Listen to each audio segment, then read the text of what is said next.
Hello and welcome to episode 166 of First Geek 411. I'm your host, Cameron Franklin. With me, as always, is my best man, Chris Nicolay. Chris, how are you doing today? Hello. I am recovering. I stayed home today from work. It's been Oh, nice. I slept like 18 hours. nice. Migraines. But yeah, I'm good. Finished another Gundam. I'm happy. Nice. Joining us and keeping us on track with the fact that we're not recording the Zoom call, Shanine, how are you doing? Pretty good. How's life going up north? Oh, just minor emergencies all the time. Just all the time. And joining us, the most southern northerner, Emma. How are you doing today? Well, since I've joined the podcast and stopped listening to it because I'm on it, I have completely forgotten what the intro song sounded like. And I was just reminded tonight because I had my thing unmuted, and it was a very pleasant trip down memory lane. Big shout out to Kessler for putting that together. Yeah. So, But otherwise, I'm just over here making my dreams a reality and having people tell me it's okay to have stupid ideas because they're really cool ideas. So, Yep. Yeah, I'm living the dream right now. Sounds awesome. I mean, People if should we've go- learned anything from things like Sharknado. I mean, iconic, right? Iconic. But yeah, people should go head over to the Discord, find out what all's going on. Emma's big news. Woo! So this week we're going to catch up on what we've been up to. Then of course we'll dive into our discussion topics. We got Edge of Sleep, Kim's Convenience, Lord of the Rings, and of course Rock'em Sock'em Robots. And then we'll wrap up with the top 3 things that we like that people haven't heard of or that other people don't like. So we're getting a little hipstery this week.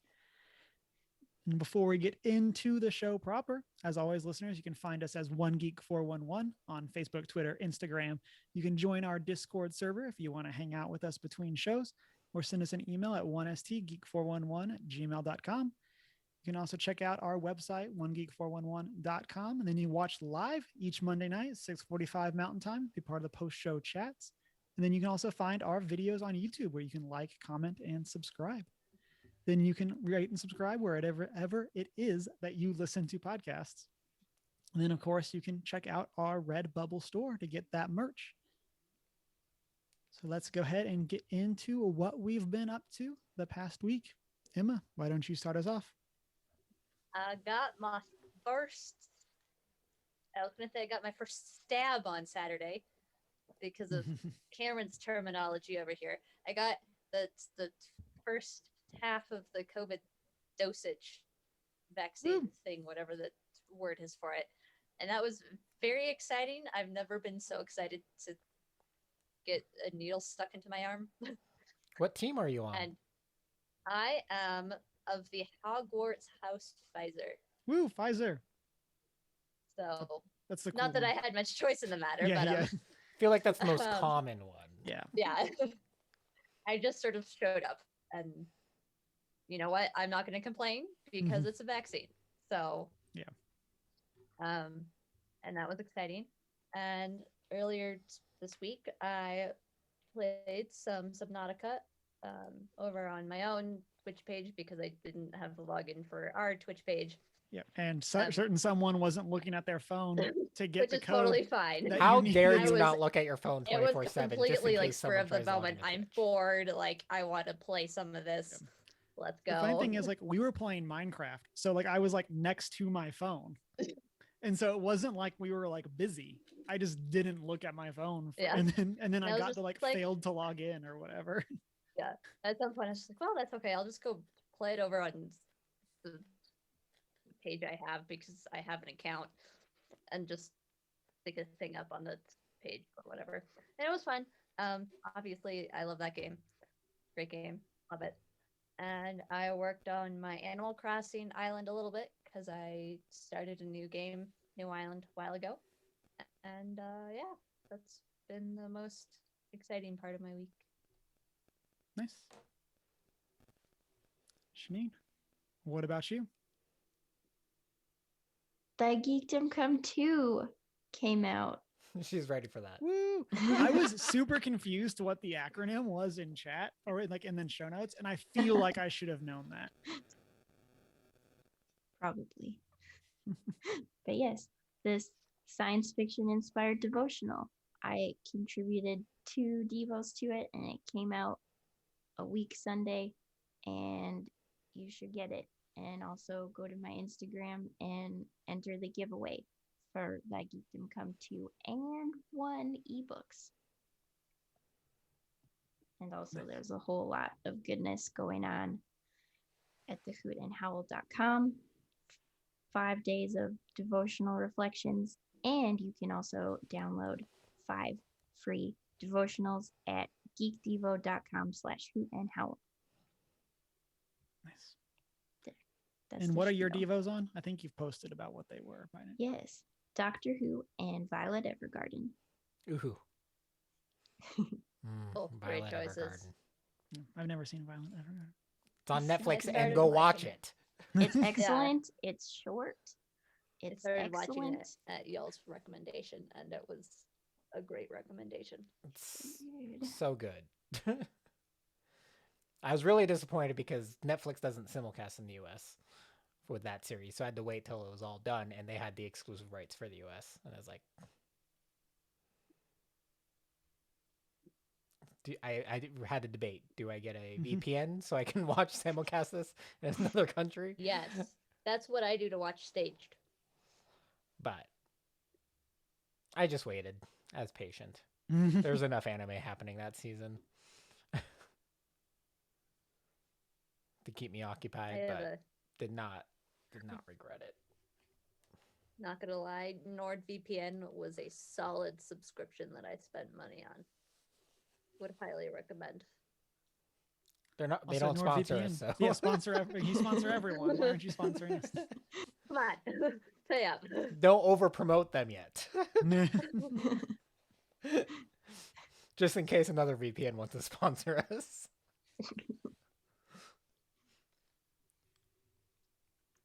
But yes, so there was a lot of excitement with the launch of that this week.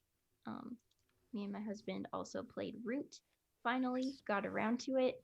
It is very complicated Yes. and took a while to get the hang of. Once you figure it out, it's like, oh, okay. Like it Who's pretty your much. favorite clan? We only played once, so So am I I. don't know. Who's your favorite clan? I don't know. I Wow, played this as is good. the Marquis de Cat and lost Mm. really bad, so not that I- one. I don't played know. as the birds, and I lost real bad. Yeah, it'll take me a few more rounds to get a hang of the strategy. I'm slow with strategy stuff, So am I. but it seemed fun. Definitely would like to play it again, so that's good. And then the rest of my this week was a lot of very different TV shows. We picked up Fairy Tale again. We left off for a while just because every episode started to feel exactly the same, and we're having a hard time with it. And now we've decided to finish it and have absolutely zero clue what's going on. It's been just long enough that you don't remember any of the previous plot. It's weird. We remember like storylines before that, but this storyline that we're in the middle of, we're like, I don't remember any of this. Which time jump is it? We're in the Tartaros Okay. storyline. Yeah, I don't know. They're fighting. None of the girls are wearing clothes at this point. I've made my stance on certain anime tropes well now. Yeah. Yeah, we're at that point. Other than that, I don't really know. There's demons. there's bad clans, guilds. We're fighting them. In a few episodes, we'll win by the power of friendship. Yep. It's that. The most important treasure for the friends we made along the way. Exactly. We watched the last season of Kim's Convenience, and I will get into that later. I know, right? Mm. Yeah. I've also been watching The Serpent, which is it's based on the true story of a serial killer in Asia. And I'm watching it because Jenna Coleman is in it. And she's wonderful. Apparently, Asian serial killers get a lot cooler names. He's half Asian, half Vietnamese, operating out of Bangkok. The Serpent. It's super scary, and I definitely had a nightmare about it last night. Nice. But I really like it. It's still like a really interesting show. I'm enjoying it. And we watched the first episode of The Chosen, which is about Jesus' life. So, also very good so far. I liked it.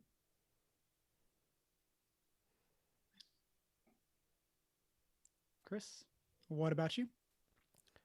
As for me, I've started watching Invincible, which is a Amazon series, superhero series, animated series.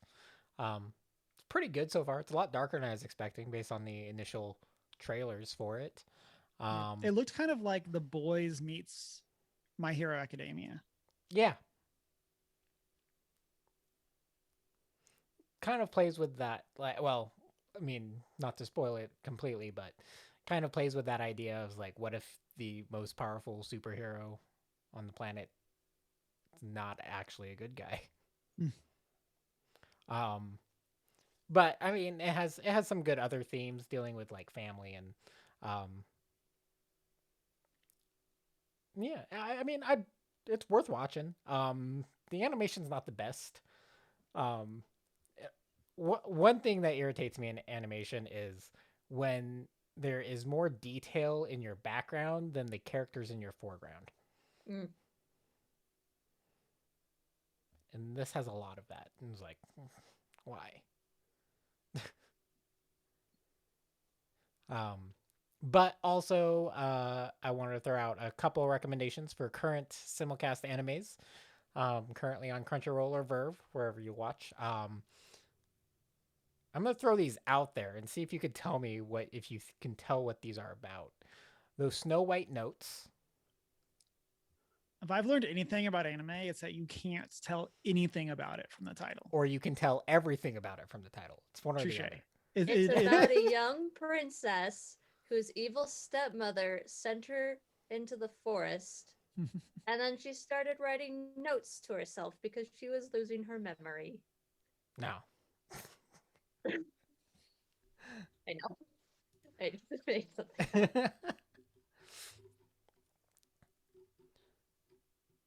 Shani, any guesses? Or do you know because you're watching it? I don't know. I don't know. Something to do with the musician. And then, yeah, Snow White writing notes was my other guess. Yes, it is a music anime, technically. Technically. I mean, no, it straight up is. Specifically revolving around the shamisen. You guys know what a shamisen is? No. It's like the 4-string Japanese guitar, and they have the paddle. Oh yeah, okay. Yep. And so far this might be my favorite anime currently, but yeah, I love music animes. I love the I can't remember what they're called now, but this takes a little different turn than the previous ones. It's not like a music high school group, or it is a high schooler as the main character, but ultimately he grew up learning to play the shamisen from his grandfather, who passes away, and he's trying to refine his sound and deal with that struggle. But along the way, he's introduced to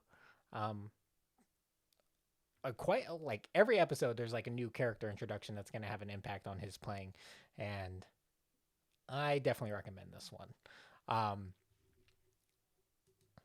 Next up I have Beyond Eternity, and this is a weird one. Aren't they all weird? Good job. I Emma. mean, yes, but this Yes. this is an obscure concept. Essentially, it's an alien anime kind of. um, Essentially, but it's not necessarily about this organism. But an organism comes to Earth and it can kind of adopt properties and kind of evolve rapidly. So eventually, like when it first comes, it hits a rock, so it adopts the properties of a rock. Eventually becomes a wolf. You've talked about this. And or then someone has. and then it's adapted into a human eventually. But it doesn't have any of the knowledge, or it doesn't know what to do as a human or anything like that. But it's really good. Unless I'm thinking about the time I got reincarnated as a slime or whatever. I watched a little bit of that. That anime is really good too, and its second season is done. Anime is weird. Because that anime, that tells you everything you need to know about the anime. Yeah. Got reincarnated as a slime. And Burning Kabaddi. What do you think this one is? Based on my taste in... I mean, it's got to be a sports anime, right? You're right. It is And a that's sports because anime. kabaddi is like the national sport of like Pakistan or something like that. Is it? I don't know. I googled kabaddi, and that was what came up. I don't know anything about this sport. I cheated. I also closed it. Oh, the national sport of Bangladesh. Bangladesh. Okay, I wasn't sure if this was something that was made up specifically for the anime, because there are animes that do that. Well, they make up a sport just to turn it into a thing. But yes, it is a sports anime revolving around the sport called kabaddi, which is like a tag combat sports kind of sport. So you're like on a confined whatever, you have to go to, like you do a raid, you tag someone on the other team, and you have to try to make it back to their side without getting tackled. I don't understand all the rules yet. It's only 3 episodes in. But essentially the main character left sports because he was too good at them and got kind of blackmailed into playing Burning Kabaddi or Kabaddi. And yeah, it's interesting so far. I like the character so far for it being a sports anime. But yeah, I recommend these 3 so far. So I want to read. So this is from Wikipedia. This is their first paragraph on kabaddi, and this sounds like the most absurd sport, and I'm super interested in watching this anime based on this. So it says kabaddi is a contact team sport played by 2 teams of 7 players. The objective of the game is for a single player on offense, referred to as a raider, to run into the opposing team's half of the court, tag out as many of their defenders as possible, then return to their own half of the court, all without being tackled by the defenders and in a single breath. Points are scored for each player tagged by the raider, while the opposing team earns a point for stopping the raider. Players are taken out of the game if they are tagged or tackled, but are brought back in for each point scored by their team from a tag or tackle. So it's like wrestling meets tag meets dodgeball. Yeah. And I'm like meets capture the flag. Yeah. And super interested. When you said it had 7 players, my brain immediately went to, oh, so it's Quidditch. So far in at least the anime version, it's like 1v3. It's like 3-man teams, maybe 4. I don't know what the whole idea is, but it doesn't seem like they're doing a full 7v7 from what I can tell. But I don't know. Maybe Japanese just play by different rules. Yeah. But yeah, sports animes. That's my recommendation for this season. Mhm. It's not as I'm gonna throw it out. It's not my favorite. It's not as to me. It's not as good as Yawapeta or Haikyuu, but it has potential. Um, but yeah, those are the 3 recommendations I currently have. Obviously, I'll cover more as I watch the first 3 episodes of the current seasons. There's a lot of anime right now. But yeah, that's what I've been up to. So for me, I finished Serafina, our book club book. That'll be not this Thursday, but next Thursday. And so So really, behind. really enjoyed it. I might actually go back and listen to some of like the latter like half of it again. I kind of just got really in the zone playing games like while listening, and that was how I knocked out a bunch of it. As I was just like grinding to get the platinum in Control, which I got, and then playing some more No Man's Sky, which is like the perfect like podcast or audiobook game. It's like such a good game to just be playing while listening to other stuff. Um, and then I also streamed some Magic the Gathering this past Sunday for my Sunday stream. Did some Strixhaven drafts, so that was a lot of fun. And then Deanna and I got the latest game from Unstable Games, the makers of Unstable Unicorns and art by T Turtle, called Happy Little Dinosaurs. I am a Stegosaurus. And so the basic premise is that you are trying to survive extinction, and you're trying to get rid of trauma, or not, they're not called trauma, disasters. And so you're trying to avoid predatory disasters, natural disasters, and emotional disasters. And so, and then as you score points, you move up your track, and either the first player to 50 points wins, or if you get all a certain numbers of the disasters, you lose. And so overall, You're really playing fun. against the game. You're playing against the other people. And so you're like playing cards from your hand and stuff like that to try to basically bid. And the higher you bid, the less likely you are to get the disaster. But then there's cards that like will reverse the points and stuff like that, and like trade stuff around.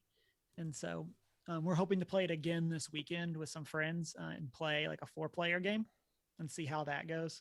2-player game goes really fast, so it's a good way to like knock out several rounds really quickly. But yeah, highly recommend. Dana posted some cool pictures, and I got a little bit for my social media too, and so go check those out. And I should have more thoughts next week after we've played more. But I guess with all of that, let's get into our discussion topics. Emma, what do you got? So I've been on a bit of a YouTube fix this week, and anyone who knows me well, like super well, knows that I'm a big fan of your boy Markiplier. And he was the main character for a podcast audio story a while back called Edge of Sleep, which is this cool story about essentially it's kind of like not utopia, where it's like a future world catastrophe. What's the word for that? Like it's a story where something bad happens and like half the world dies. Or post-apocalyptic. There you go. That's the word. Where like anyone who falls asleep just sort of dies, and so all the main characters who are like have to try and stay alive by not falling asleep to like solve what's going on. But it got picked up as a TV show, and Markiplier is going to be the main character in the TV show because he was the main character for the podcast, and I was pretty excited about that because I like the stuff that he makes and is a part of, and he's done a bunch of charity work in the past, and he's one of those internet people that I can support in terms of the things that he does and the things that he believes in. So yeah, I'm excited about that, and I'm looking forward to it. And they also brought on a couple of other people who I've never heard of. But Analia Tipton, who was in Crazy Stupid Love, and Evie Harlow, who is in Next, are also going to be a part of it. So, yeah. And then we also got a Subnautica trailer for Below Zero, which I'm also very excited about. So that is coming out May 14th, officially. Yeah, May 14th. And I'm excited for that. And I'm looking forward to not dying via large ocean creatures. Yeah, instead you'll die due to large frozen creatures. Yeah. That look like worms with them.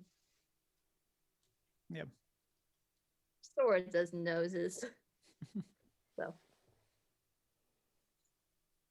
that's my news for this week. Shanine, what do you got? So, as I mentioned before, we watched the Kim's Convenience final season. The finale aired on April 13th, so I won't get too spoilery or anything. But basically, what happened was the co-creators announced they were moving on to other projects, and the producers decided to end the show. People were not aware of this until it happened. There was supposed to be at least one more season. The actors didn't know it was the finale until this happened, and it was congratulations, you're out of rough. You're out of work. That's yeah. For an industry that runs almost entirely on reputation, I can guarantee you those producers have some negative reviews about them. Yeah. Yeah. So will not do them well in the future. Yeah. In the statement they released, the creators said that like they felt the story was finished and wanted to be able to end things on their own terms. And basically in everything I saw the actors release, they're like, these characters were not done. Like they deserved better endings. And yeah, without any spoilers, after having watched it, the characters were kind of left hanging. It felt like they were just opening up some things in those last few episodes, and then they're like, and now it's over. Ta-da! That's it. Yeah.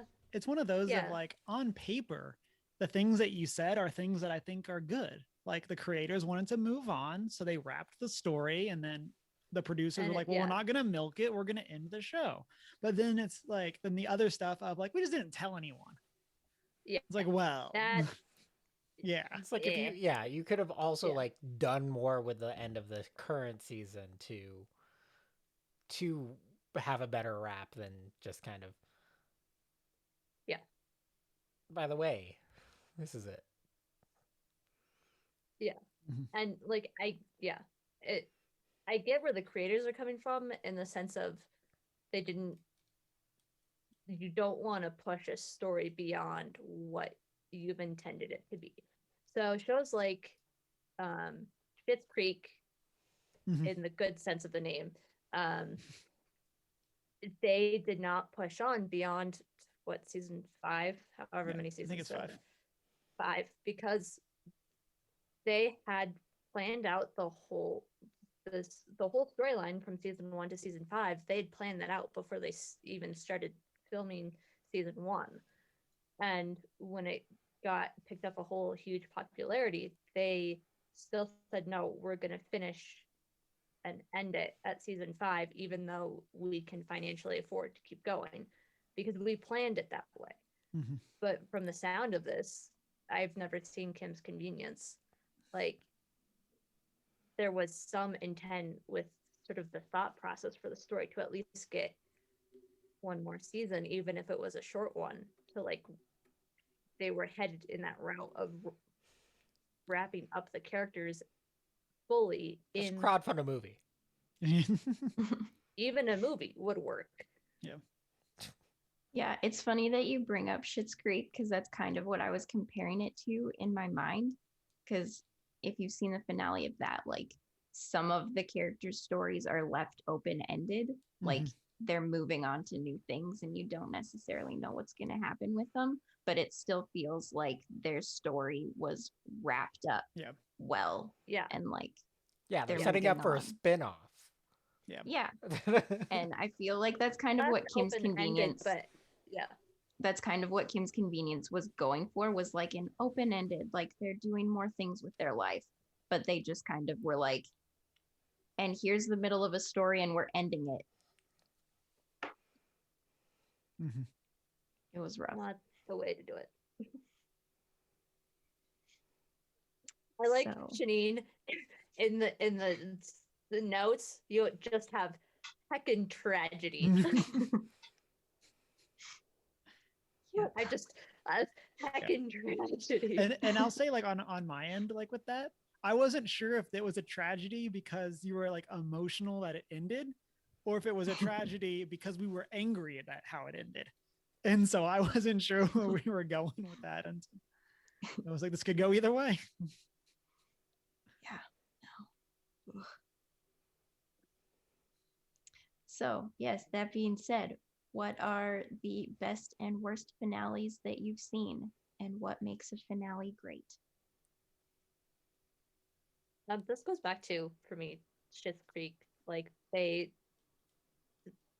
concluded the story that happened within that town of the characters, but still, like you were saying, left it a little open-ended for some of the characters. So like their time in Schitt's Creek ended and they were all going off to their own things, but it felt like it was a conclusive, there was closure for that portion of their lives. So it was, for a good final, it leaves the audience going, okay, like we got a snapshot into this crazy experience that these rich people had after going bankrupt and ending up in the middle of nowhere America, and then they got their life together and figured themselves out, whatever that looks like.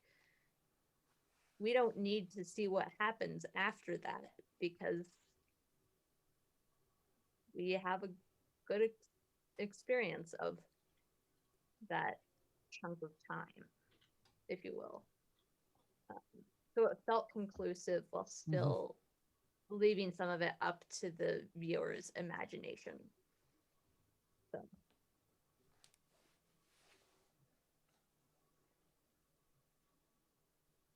I'll say for best, I will die on the hill that Parks and Rec has one of the best final seasons out there. I love the Parks and Rec, the final season as a whole. I just think, agree with you for the most part.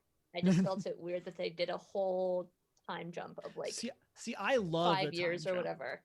That's one of my favorite parts. Me off so much. Threw me off so bad. But yes, otherwise I agree with you. Yeah. And that to me gets into one of the things that I define in a great finale is that it gives you that conclusion. And I think a lot of really good finales give you that 1 year later or something. And you get that brief look in what is the character's life now that they've overcome the challenge. And I think that Parks and Rec just takes it and makes a whole season out of that concept. And I really enjoyed it. And then it also, to what y'all have already said, it puts a bow on the stories that were going on in the show. But still has hope. It still has the characters feeling like there's more to life after the show. It's not just like everything ends.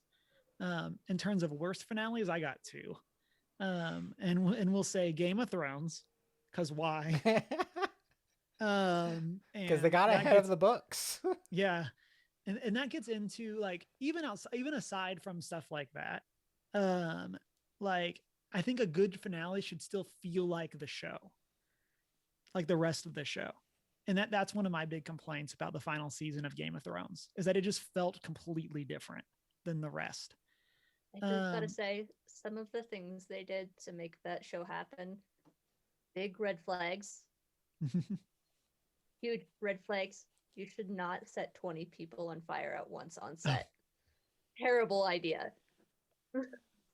Sounds like a great idea. And like, and I still think in the final season of Game of Thrones, there's some really cool ideas. I just don't think, I think this should have not been in one season, that kind of thing. And so not The Hobbit. Yes, so not The Hobbit. So that's one. And then my other one is the finale of How I Met Your Mother. Yes. Where the finale literally Original contradicts. or Well, yes, I'll say original. I don't care about your director's cut ending. Like, you aired one ending, that's the ending you intended, and it was so bad that you had to release another one. And so, like, because like the whole final season of How I Met Your Mother is building up towards, and we're gonna have spoilers here for How I Met Your Mother. If you haven't watched it, go watch it. Just don't have high hopes for the finale. Care. But like the whole season's building towards Barney and Robin's wedding, and then like that's the whole season, and then like the finale is it didn't work later. Oh, we got divorced, and it was just like, well, why did you make us like spend a whole season waiting for your wedding? And that gets into something again that y'all have said, specifically in terms of Schitt's Creek and how well it did, is a good finale is planned out. And the creators of How I Met Your Mother have said that there were various points where they weren't sure who the mother was going to be. And they had escape plans for if they were to get canceled, they could have had Victoria come back and be the mother. They had plans for like all these other like contingencies should they have been canceled or people not have been able to come back. And they just didn't know, or they might have had a hope, but they didn't know if they were going to get there. And it was just like, really? Not heard that before. Yeah. And I hate it. Yeah, I think it was, and I could have the specifics of this story wrong. I'll Google and I'll try to put it in the Discord, but I think it's around season 6. There were a lot of talks about them not having another season. And there was a serious consideration towards Victoria coming back and being the mother. And whether or not we still of it are there. I want to say there's 9. That's also what I think.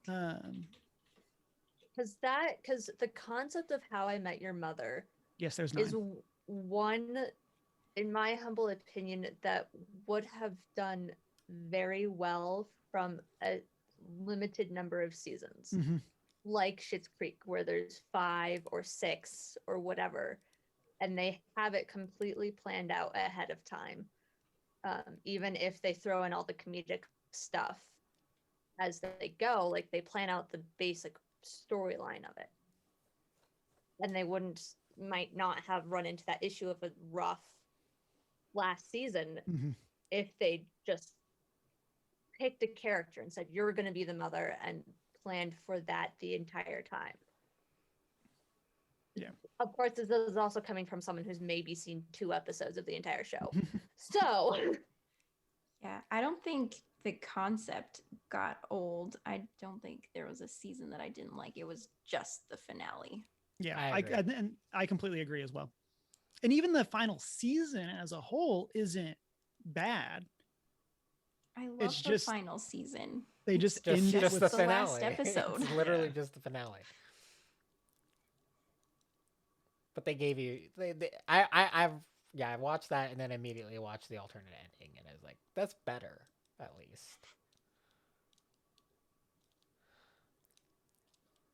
So yeah, so that's mine. And we'll actually, I found the article, so I'm going to read while other people are talking and multitask, and then we'll have it for post-show chat, and I'll post it in the Discord. But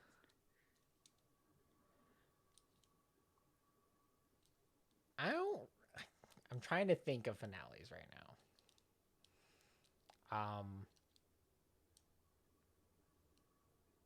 I think Chuck had a decent finale. just finished it. Spent like 3 hours crying. But like it's good though, right? It's like, so good. So good. I love it. That's why I watched the whole show again. I think it's like named Chuck versus the Goodbye or something like that, right? I don't know. Yes. If I we're going think down so. that route, I just thought of Hannibal. And I don't know why my brain made that connection. But that's a rabbit hole. Chuck, I think Psych did a good job with their final season and finale.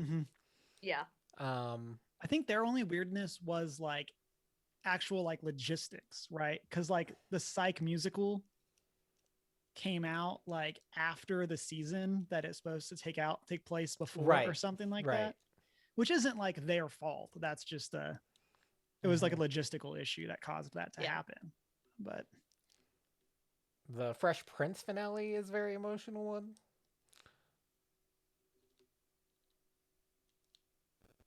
But yeah, those are the ones that come to mind for good finales. I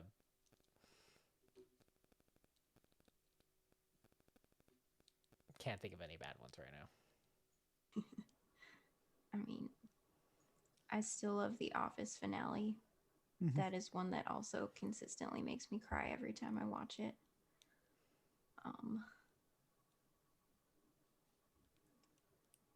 I mean, the Scrubs finale, if you pretend if you that don't watch the final season, yeah, the actual intended finale is really good. Yeah. That was one that I was thinking of, and I just kind of like I don't know if Scrubs counts. Like it's such a weird, like they had such a good ending, and then they just That's made the one where they season. pass it on to the next generation. Yes. Yeah. Okay.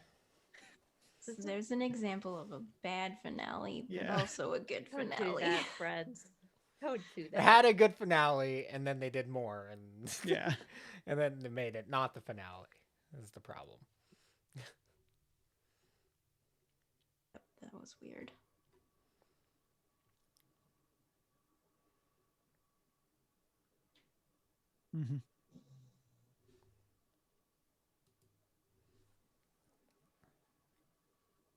Sherlock.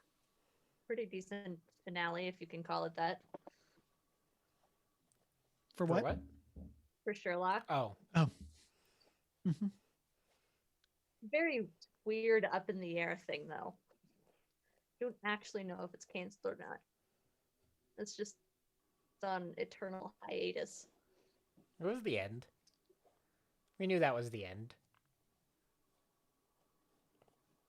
Yes, but there's also thoughts and whispers that it's not actually the end. But It's the end. I want to believe. I believe in Sherlock Holmes.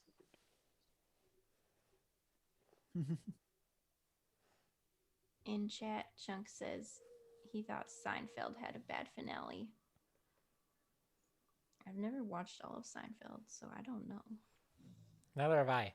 I'm pretty sure I've just seen like the same 20 episodes that are usually on air during the day.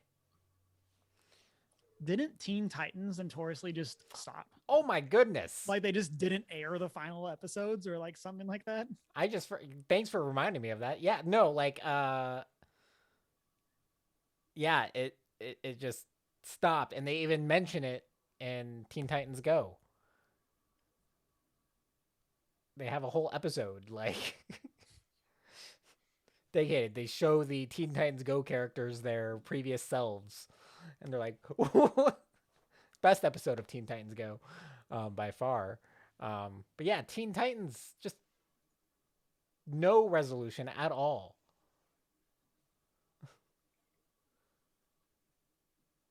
Why'd you have to remind me of that? We're talking about bad finales, and I had that was a bad one. Your wife's also mentioning Merlin in chat. Yeah. I mean, I didn't think Merlin's was abrupt. It just they lost their passion for it and being able to execute their ideas properly. So yes, in the end, it did feel rushed. Deanna, I agree with you because they didn't have the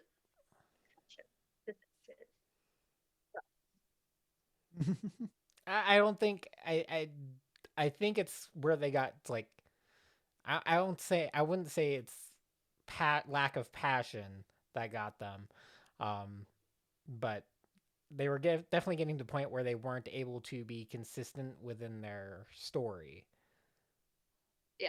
Within the mythos That's that is essentially what I mean. the King Arthur lore, and being consistent with that. So they gave it a, but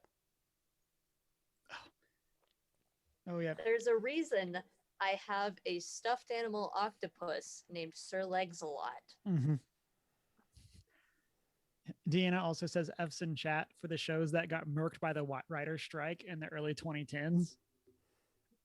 And then specifically calls out Heroes that should have just ended after the first season. They should have just not done a second season. It was like that. Oh man. They do not recover from that. Like there's 4 seasons and they don't recover. They should have just ended after the first one. Dr. Horrible sing-along blog. That was one that was a writer's strike result. Oh really? Uh-huh. I didn't know that. I love that.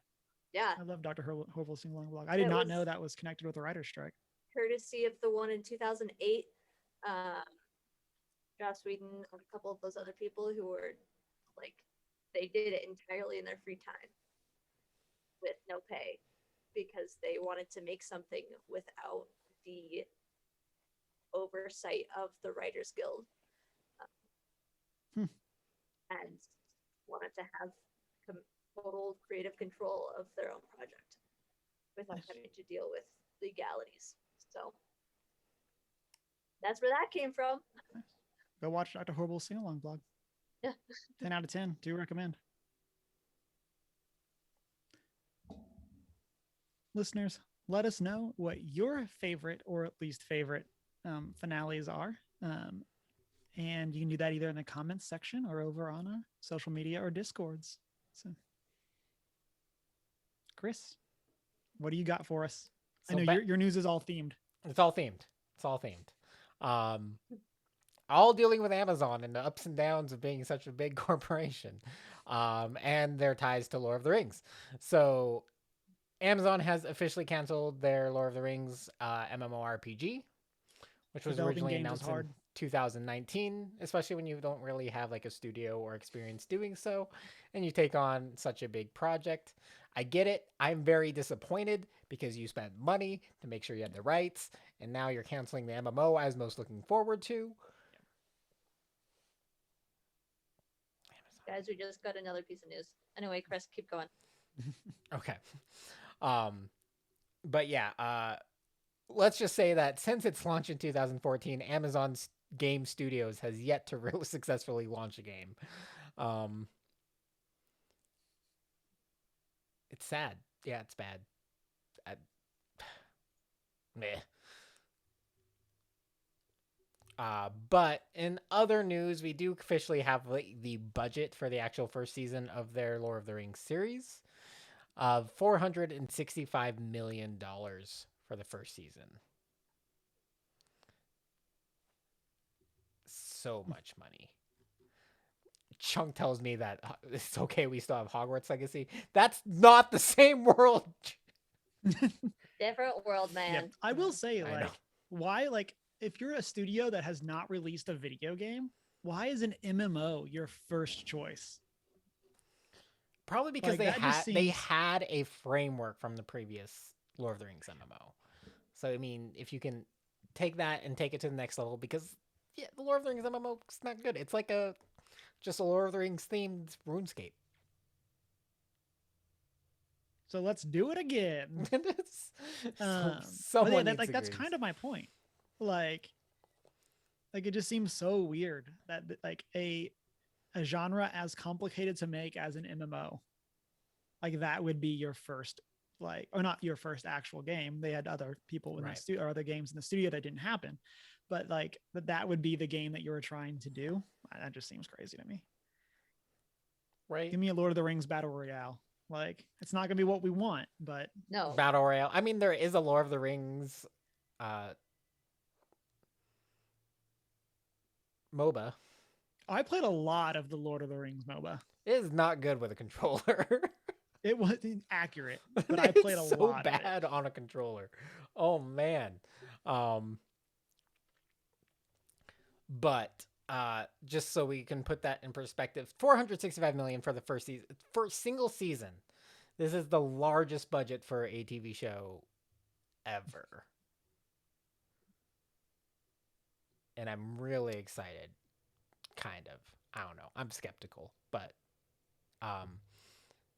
so 465 million to produce. They already spent 250 million to acquire the rights.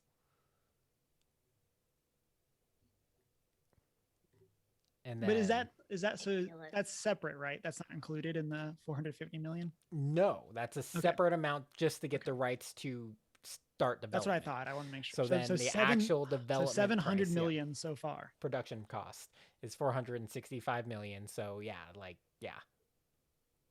700 and what, 15 million Something like that. total so far for a series. Just to throw this out there, the most prior Game of Thrones final finale, final season was $90 million, which is about 15 million per episode. So we're at what? Well, it depends how many episodes it is, right? 5 times. Like, I mean, production. Disney spent around 100 million on the first season of The Mandalorian.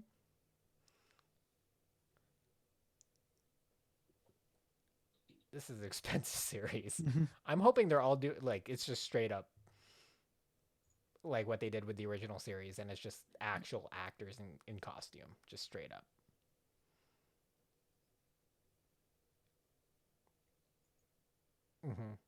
And also, the U.S. government has spent $451 million in 2021 on lunar exploration. okay. So one space or the Lord of the Rings TV series. Lord of the Rings Take TV your pick. series. I'll take it. But yeah, so much money is going into this. New Zealand's making bank. That's all I know. How did Lord of the Rings save New Zealand? Well, tourism. Not just tourism, obviously just production. Production's enough. They're like, probably we could close our borders after this, make sure no one else gets, no one comes here. Yeah. So for me, something that plot twist might not be as well thought out as the Lord of the Rings TV series. We got news today that Vin Diesel will star in a new live action film based on Rock'em Sock'em Robots. And according to Variety, the story will follow a father, played by Diesel, who forms a bond with a fighting robot alongside his son. And IGN says, if that sounds oddly familiar, it may be because 2011's Real Steel is basically the same plot. Real Steel was jokingly called the Rock'em Sock'em Robots film when it was first released, but the film starring Diesel will be the real deal. And so there's no way this is good, right? Probably not. I mean, what do you guys think of Battleship? Chris, you're getting into the next part of the question.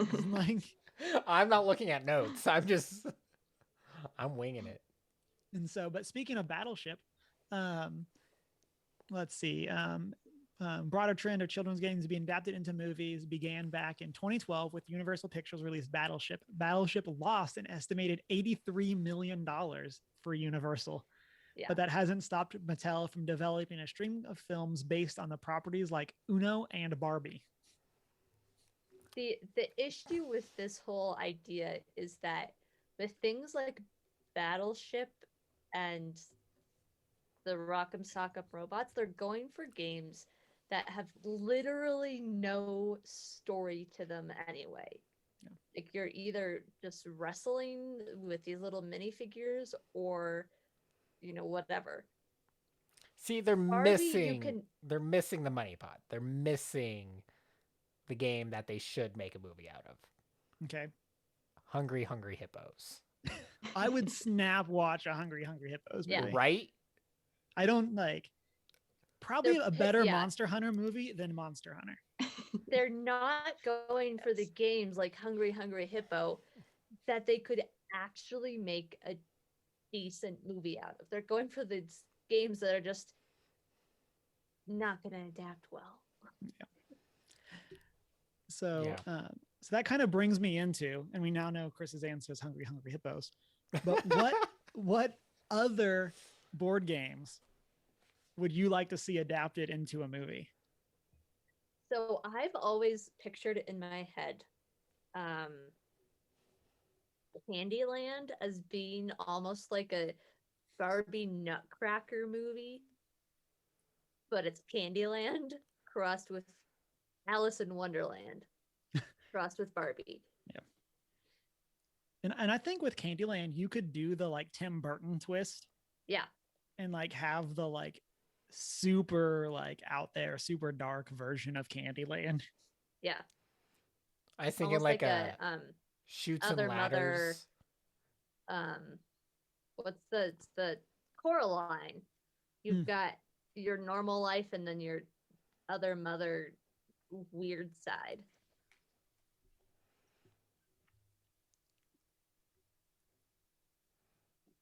I was thinking like a Shoots and Ladders Saw crossover.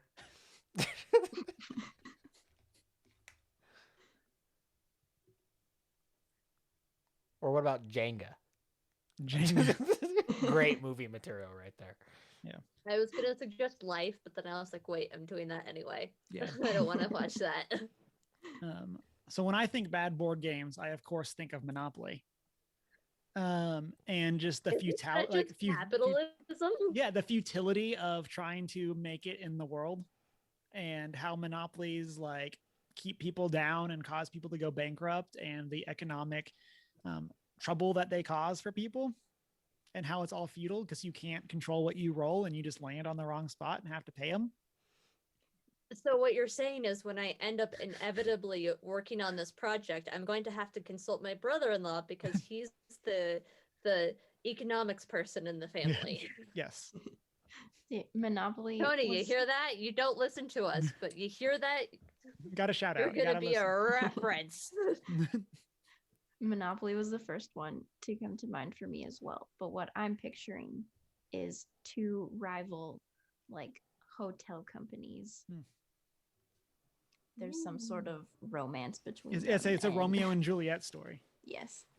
Uh, That or I like think a they already David do and that. Goliath. Or David and Goliath. Nice. With like a cute little like B&B against like this big chain hotel. I will It'll also be say on adorable. that idea, I would snap watch that if it was Scrooge McDuck versus anyone else, like Farnsworth, Yes. whoever his rival is in the new DuckTales series. I would snap watch that movie. DuckTales. Woo. Everyone gather around. It's DuckTales. I don't know the theme song beyond that. Ta-da! The new theme song's a bop. Highly recommend. I mean, we could always get another Clue adaptation. Also, think shout I'm out to good that at- movie. So It's iconic. not a bad movie, you know? Like- That's one board game movie that Iconic. was done well. It was Mr. Pillsbury in the dining room with the wrench Yeah. or whatever. That was a movie I watched at my lifelong best friend's house. We were having a sleepover when we were like 10, and I vividly remember we went to Blockbusters, RIP, and picked out that movie on like I think it was DVD by that point or whatever, with her parents, and got popcorn and candy and went back and watched it, and it was the weirdest movie, but I thought it was fascinating. But yeah, I just remember vividly whenever I think about Clue, the movie, was that night of going to Blockbusters specifically and picking it out to watch. So, Man. rest in peace, Blockbusters. Yeah. So listeners in chat, Chunk mentions Mousetrap, which they already did, and it's called Mouse Hunt. And he calls that out. And so, listeners, we want to know, what board games do you want to see adapted into movies, and give us your quick pitch for them. But with that, announcement wise, The pitch is a 1 to 2 sentence statement. You can make it in an elevator. I learned how to write those this semester. Yeah. So announcement Don't wise, give away the ending.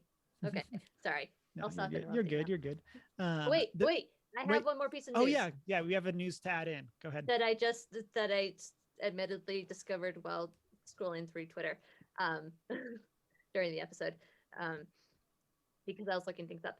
But we have a rumor that Her Majesty Olivia Coleman, i.e., Her Majesty the Queen in the Crown, currently is in talks to join the MCU alongside Samuel L. Jackson in Secret Invasion, which is apparently an upcoming TV show that focuses on Nick Fury and his adventures with the shapeshifter goblin people, the Skrulls. As seen in Captain Marvel. Yeah, as seen in Captain Marvel. And the show itself is apparently supposed to take place a little bit. It's supposed to use the events of Captain Marvel as a launching pad to focus on Nick Fury and his adventures in space. So, yeah, apparently Olivia Coleman is in talks, at least, to join the MCU. And I find that exciting because I personally love Olivia Coleman and her works. So that's my last piece of news. Okay. So an announcement. This Saturday, there will not be a Great Commander Showdown. We had some scheduling conflicts, and it just wasn't going to work out. But instead, Chris and I are going to try to get together and record our top Commander cards from Commander 2021. So we should have some cool Magic content still coming out. Pretty much just Strixhaven 2.0. Yeah. I have thoughts on that, but we'll talk about them. I got to just hold them in till then, bottle them up. Bottle them up, Cameron. And so let's get into our top 3 list of the week, where we're talking things that we like that either other people haven't heard of or in general people don't like. So Emma, why don't you start us off? Okie dokie. So I said earlier that I was in a bit of a YouTube mood this week, and so my first 2 are YouTube related. But anyway, number 1 is the Dust YouTube channel. This is the channel that I love. It's all sci-fi short films, or pretty much all short films that are science fiction focused. So they're either just straight science fiction or science fiction horror, made by independent film people, and they're like anywhere from 8 minutes to 20 minutes long, and they just are fun short stories that are obviously science fiction. And it's just a channel that I love to go and watch because they're fun little contained stories that are well made and well thought out, and by people who aren't playing puppet for a larger company or organization. And it's a great way to get your work out there, but it's also a lot of fun.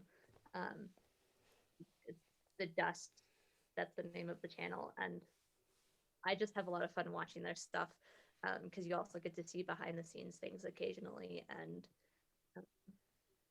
get fun little science fiction stories that are even from outside of the US, from places like Spain or France.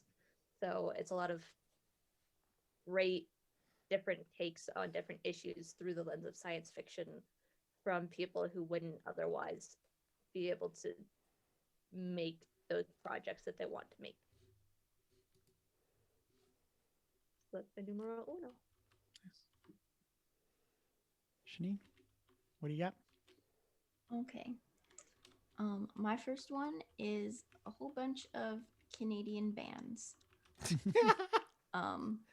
The first three are indie bands, so like no one has heard of them.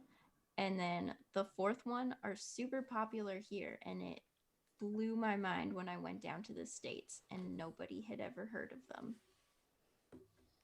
because they're like every other song on the radio up here. Is one of So, them Robin Sparkles? You not going to the Robin mall? Let's go to the Sparkles. mall. Let's go to the mall. So Dan Mangan, Said the Whale, and Mother Mother are all fantastic Oh, indie I've heard of bands. Mother Mother. And I love them. I've That's it. listened Strike to it some from the of their list. Oh. stuff. Okay, No. never mind. It, there was. And I looked up one of their songs on Spotify once. That's about it. They're I know I've excellent. heard of them, but I can give many recommendations. I had a thread on Said the Whale songs that I love a while Said the ago Whale on is an Twitter. awesome band name. Yes. They're so good. I've definitely seen them the most in concert as well. So they're lovely.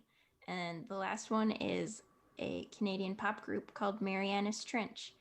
And if you like very sarcastic and poppy music, go check out their song Pop 101. they It is also sound familiar. hilarious. I get in these deep rabbit holes for random unknown musical groups. So that group sounds familiar as well.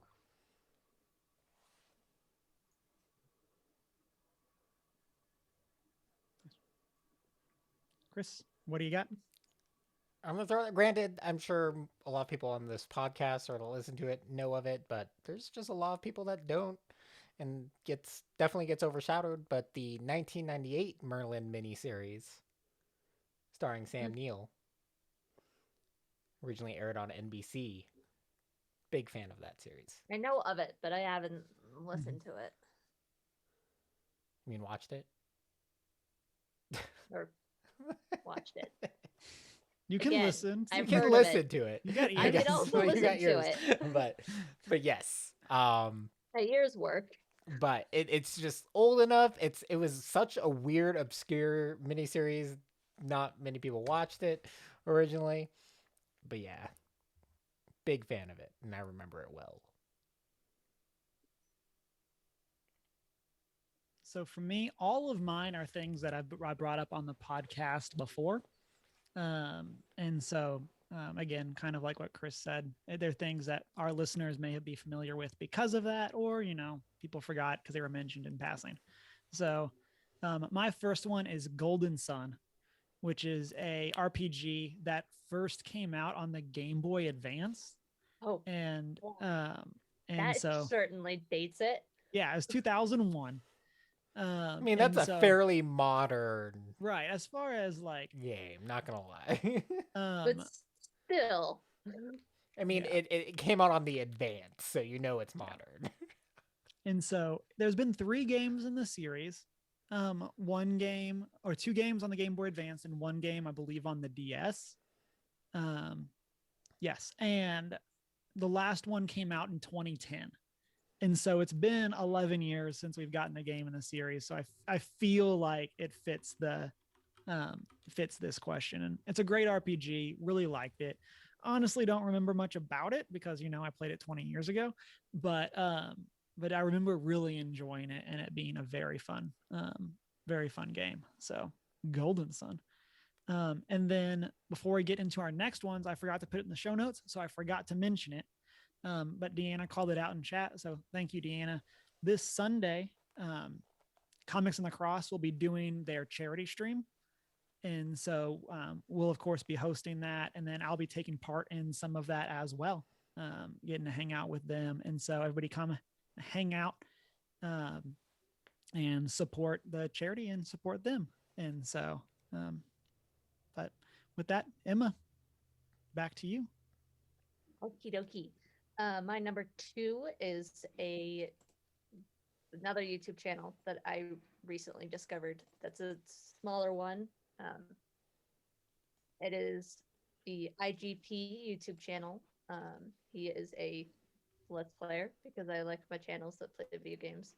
But he primarily focuses on scary games and stuff that involves Lovecraftian monsters, if you will. So, SCP containment, breach games, and things like that. And that's been a lot of fun for me to watch because he has a certain genre that he sort of focuses on or leans towards. And a lot of the other channels I follow don't tend to play those kinds of games. So it's a fun, sort of different option. And his humor and his reactions to things are very similar to my own. So that's another one that not many people have heard of, but I feel like needs some more credit. So yeah.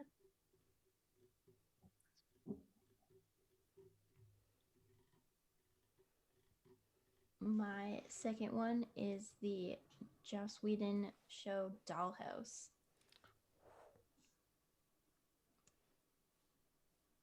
I feel like this was something I would definitely not like, just based on the title. It's a very strange concept, but it's so good. And there's, I don't know, all of the Joss Whedon actors are in it, and they're all brilliant. Yes. Yeah, I know. I've definitely watched this. Dollhouse is phenomenal. Yeah. No, I watched this quite a while ago. And it's something you probably like overall would enjoy, Cameron. It's not. Oh, okay. Yeah. It's not. It's oh geez. It doesn't elicit the title. The title does not elicit the correct images for that show. Okay. Yeah. No, it's sci-fi and futuristic. It's kind of like Detroit Become Human, but like in the very early stages of that society, if you will. Where the role of androids kind of take a different route, but I wouldn't say they're necessarily androids either. In some ways, it's kind of different. They are not androids; they are people. Yeah. So, but that's like the best route that I can put it from what I remember of the show.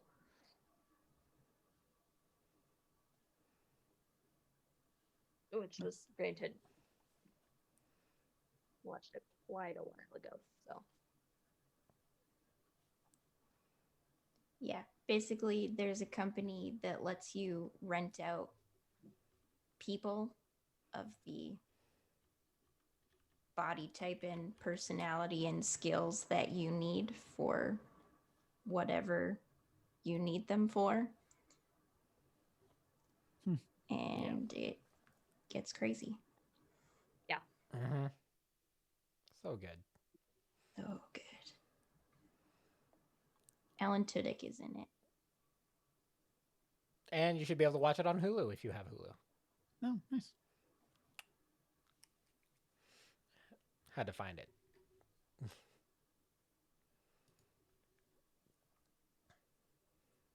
But yes, highly recommend. It's only 2 seasons.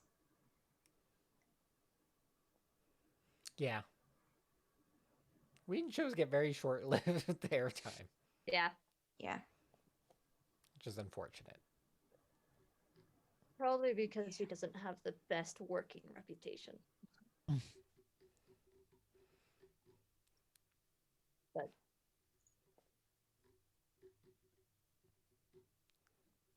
Chris, what do you got for your number 2? My number 2 goes out to also a video game series that it's kind of out there. I don't know, but it's the Suikoden series. I think there's a total of like 5. Yeah, 5 numbered ones and then some spin-offs. But yeah, I've always enjoyed this franchise.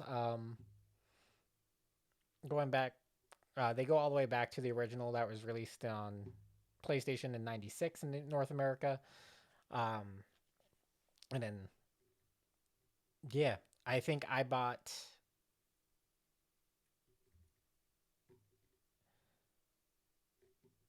I can't remember now. I owned all the PS2 versions. Oh my goodness. But yes, Suikoden, it's just a wonderful Japanese RPG. The art in this series was always phenomenal, along with the soundtracks. Um, but there's a lot of material, and so I understand why this is not a popular, well-known series, because there are so many characters in the game, and getting through their different stories, or like trying like it's a massive game. Not gonna lie, but still wonderful. Definitely recommend if you can find one. Give it a shot. But man, yeah, long game. That's one that I've played some of. Like I think I've played 1 or 2 of those games, but Depending on your playstyle, if you're the type of person that like tries to explore every corner, this is not the game for you, because you'll get burnt out really fast from trying to just find everything on the first try or anything like that. You kind of just have to go with the flow in this type of game. There's some grindy elements that I enjoyed too, but all in all, I had to like try to give up my grindiness for these games. But Suikoden.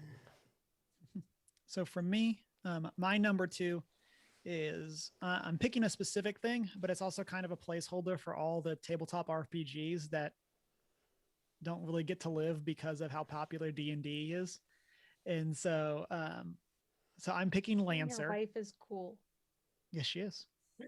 10 out of 10. Great. Okay, keep going for it. And so my pick is Lancer. Lancer, I've talked about it before. I got it through the itch.io bundle, and I ran a one-shot with some online friends a while back. And it's a great RPG setting in the very distant future, where humanity has expanded out into the galaxy, and we are basically able to custom print mechs. And so every player has a player persona as well as a mech that they are piloting. You have your skills, you have all this kind of stuff, and it's a really cool RPG setting. Of course, I'd also just love spacefaring sci-fi, so like there's that. Always. And so yeah, and of course it kind of plays into all the great mecha like Gundam roots that I grew up for. So but yeah, so go check out Lancer. Emma, what is your number 3? Real question. Does Doctor Who count if I started watching it before anyone knew what it was? No.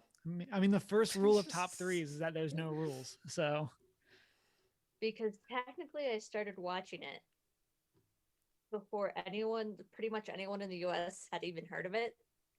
So like season 3, so 2008. But if that doesn't really count, then I'll get super specific and say I like the Ninth Doctor, because no one likes the Ninth Doctor, but I do. So I'll bend the rules in that area and say I do actually like the Ninth Doctor, and he doesn't get enough credit. There's my number 3, because I couldn't think of anything else. So, Ninth Doctor.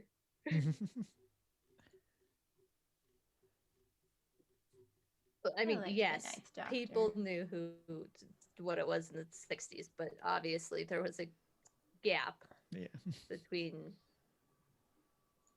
of like 45 years, roughly, if I can do math, which I cannot. But yeah, there's my number 3. Janine, all right. What you have? My number 3 is single person tabletop RPGs. People are always so shocked when they hear single player. They're like, what? How does that work? They're super fun, and I like It's them. almost like you're quoting us when you told us about these, and we were super confused to what was going on. We are everyone, though. No, I'm just like we are prime candidates for how people don't know what's going on here. It's true. It's basically what it sounds like. You have the instructions and you roll things, and things happen based on what you roll. But you don't need to get a whole group of people together to do it. It's just you. It's fun having an option for RPGs that doesn't require a group of people. Mhm. What? Yep. I mean, not having to deal with the logistics and Yeah, and everyone, planning every and- time you see someone, oh yeah, I'm definitely interested in playing D&D. I'm just never available. Yeah. Yes, exactly.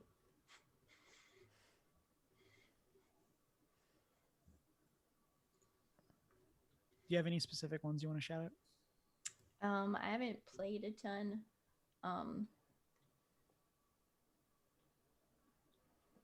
The name has left my mind completely. It's a letter writing one. I can put it in Discord later. Sounds good. I know that was the one you had mentioned, but I also didn't remember anything. Remember the specifics. So, Chris, what you got for number 3? I have no idea.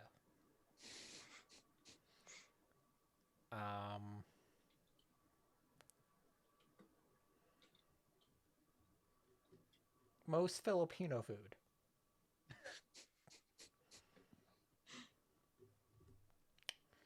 I Big can fan. support you on that one. Most people aren't familiar with Filipino cuisine. But it is wonderful and takes elements from all across the world because we're confused. I'm not sure if I it was do the have to say 300-year on rule that- by Spain, by the Spaniards, or the conflicts with the Japanese and just all the Asian elements. We don't know what we are. On a similar note, traditional South African food is also completely delicious and doesn't get enough credit. And I'm not talking like the British influence stuff, but like the actual traditional stuff. Yeah, you got a little bit of everything. And lots of rice. It's great. So for my last one, I'm ready for the hate. Because Candy corn. My- I mean, I do love candy corn, but I am like, again, come at me. But my number 3 is Mass Effect Andromeda. So I will cash this with, I got it for like $10. And so my expectations were much lower than people that got it at launch. But I do feel like even though the story for Mass Effect Andromeda does not live up to the other parts of the series, specifically, of course, Mass Effect 2, which is peak BioWare. But I still hold that. I think the gameplay in Mass Effect Andromeda is the best in the series for what it was trying to do.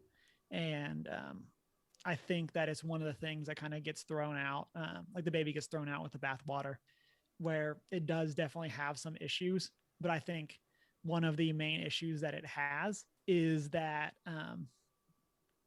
fan expectations were too high. Like it's one of those that there was no way it was going to live up to the hype. And some decisions were made that were not great. I feel like that was the case with Last of Us 2. As someone who played or got into that series for the first time, playing Last of Us 2, where it was great, and it just a lot of the bad hype came from fans having their expectations too high or whatever. Well, don't forget the studios also have a part in their marketing and their overselling of it because I mean they are a hype machine for their game and and kind of what you show prior to the actual launch sets the expectation, especially from the previous games. And I think Mass Effect had the biggest overhype problem. Which is like the super marketing surprising. package is the biggest source of income essentially for video games and film. Because that's what gets people in. Yeah. The thing that I think is super surprising about that is kind of like how we talked about How I Met Your Mother getting a director's cut ending. There's also a director's cut Mass Effect 3 ending because of how hated the ending for that game was. And then like by the time, because like so much of the rest of the series is so good. And then people in Andromeda came out and I think everybody like forgot how bad the ending was to Mass Effect 3. And we're just like, well, this isn't the same. It's like, well, admittedly, the same was a horrible ending. So like, but yeah. So listeners, let us know what the top 3 things are that you like that people either haven't heard of or other people in general don't like. And then next week, we'll be coming back with the top 3 changes we would make to a bad movie to make it better. Cool. So I didn't realize that was our top 3. Yes. Oh boy. So it can either be like 3 changes to one movie or like 1 change to 3 movies, or of course there's no rules. So Done. Do y'all have 90 minutes No. for me to talk about this? But we do have a YouTube channel that if you wanted to post longer thoughts, you could.